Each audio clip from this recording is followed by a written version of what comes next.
Hello duelists, Rusmero here, and today we're going to be opening Structure Deck R, Devil's Gate. Now this is an update to the original Devil's Gate structure deck, also known as the Gates of the Underworld structure deck in the TCG, but aka the Dark World structure. As usual, first we have our bonus pack, this time called the Doors of the Abyss Open pack, which we'll deal with later, our playmats, as well as the deck itself. This is what the playmat looks like. In the middle, we have the new Grapha as a fusion monster. On the right, we have the new Reign-Beaux, and on the left, a new Dark World member known as Pearl. Now let's get into the deck itself, starting with the new Reign-Beaux Supreme Overlord of Dark World, which is of course a retrain of the original Reign-Beaux. First effect, you can special summon this card from your grave by returning one level 7 or lower Dark World monster you control to the hand. Second effect, if this card is discarded to the grave by a card effect, you can add one level 5 or higher Dark World monster from your deck to your hand, except Reign-Beaux Supreme Overlord of Dark World.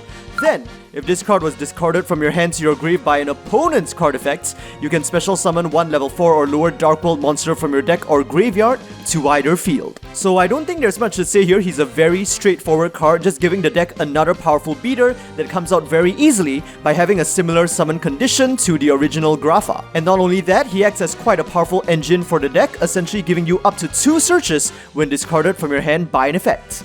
Okay, so there's the new Reign.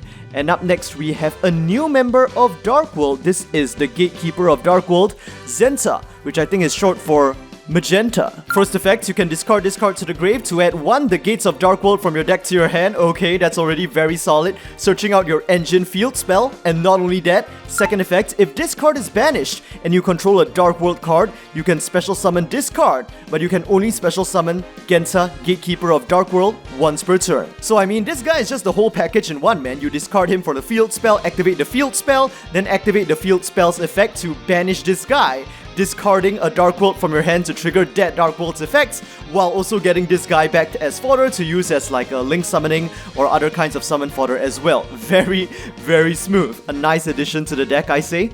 And next we have the Hermit of Dark World, Pearl. This card name's effect can only be activated once per turn. If this card is discarded to the grave by a card effect, you can target one Dark World monster in your grave except Pearl, special summon it to either field. Then if this card was discarded from your hand to the grave by an opponent's card effect, you can special summon one of your feed monsters that is banished in your hand or in your graveyard to either field. So what I'm sensing is that these 3 new main deck Dark World monsters are really here to help the deck become more efficient in order to keep up with the speed of play in modern Yu-Gi-Oh! So for example, they help you to more quickly search out your key cards and set up your engine, and also meet your win condition of swarming the field and basically overwhelming your opponents with aggro. In both Pearl and the new Reign-Beaux, I also see this emphasis on being able to special summon Dark World monsters of your choice to the opponent's field, which goes very well with that old Dark World card, Ceruli, which is special summoned to your opponent's field when it is discarded, and this is advantageous to you because when this happens, it forces you to discard one card from your hand as if it's by an opponent's effect, allowing you to really draw out the potential of the Dark World monsters in your hand. But because Ceruli needs to be discarded in order to get to the opponent's field, it can only be used a limited amount of times. But now, with the new Pearl and Reign-Beaux, you have the flexibility to literally resurrect it from your grave to the opponent's field in order to force out even more of these like fake opponent discards and, you know, just really ramp up your Dark World plays and combos in a more accessible way. So that's pretty interesting. Okay, I think that should be all the new main deck monsters. Now we'll move on to new spells. We're starting off with Puppet of Dark World, and now we can already see Raiko starting to be converted from a Light Sworn to a Twilight Sworn. You can only activate one Dark World Puppet per turn, target up to 3 cards in any graveyard, banish them, then discard one Fiend monster. So since this is a quick play spell, not only can this potentially disrupt your opponent's plays by getting rid of resources from their grave right as they're about to access them, it also suddenly gives you a discard, which you can trigger on the opponent's turn, depending on the effect of the Dark World monster you discard. Second effect, during your main phase, except the turn this card was sent to the grave, you can banish this card from your grave, then target one of your banished Fiend monsters and add it to your hand. And also acts as a recycler all in one, so that is pretty interesting.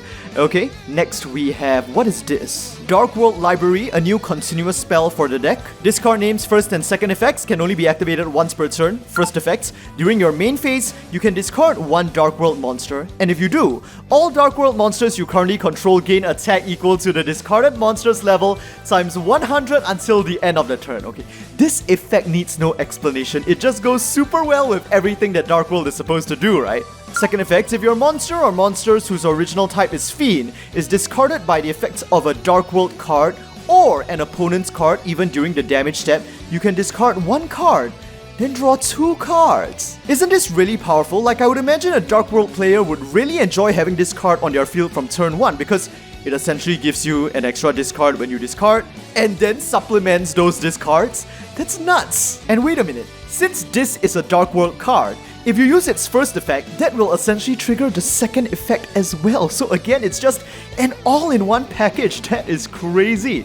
You're just like, it can be the whole deck's engine just by itself. This just seems like a really intense card. Okay, next, I think this is a new trap card for the deck. A counter trap, Dark World Punishment. You can only use this card name's first and second effects once per turn. First effect, when a monster or monsters would be normal or special summon while you have a Fiend monster in your hand, not even on your field, in your hand, negate the summon, and if you do, destroy that monster or monsters, then discard one Fiend monster. Wow, negate the summon, kill it, and then hey, I discard and just get something good. And second effect, if a Dark World monster or monsters you control will be destroyed by battle or an opponent's card effects, you can banish this card from your graveyard instead. Nothing much to say here.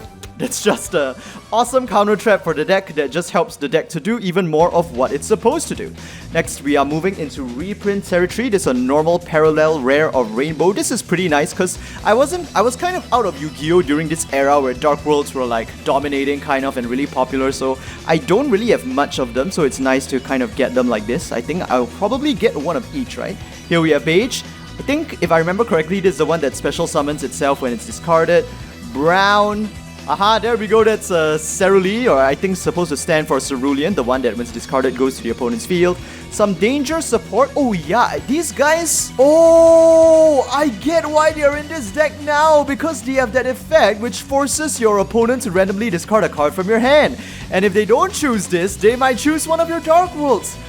I see, okay, so I guess there might be a bit more after this. This is the generic Fiend-Type support card, remember, right? Lilith. Dark World Dealings, Dark Spirits Mastery. I thought this was supposed to be support for a Destiny board, but hey, the cost is to discard a card, and you can also search out a high-level Fiend-Type monsters. Celts, I guess it translates to Loosen for some reason.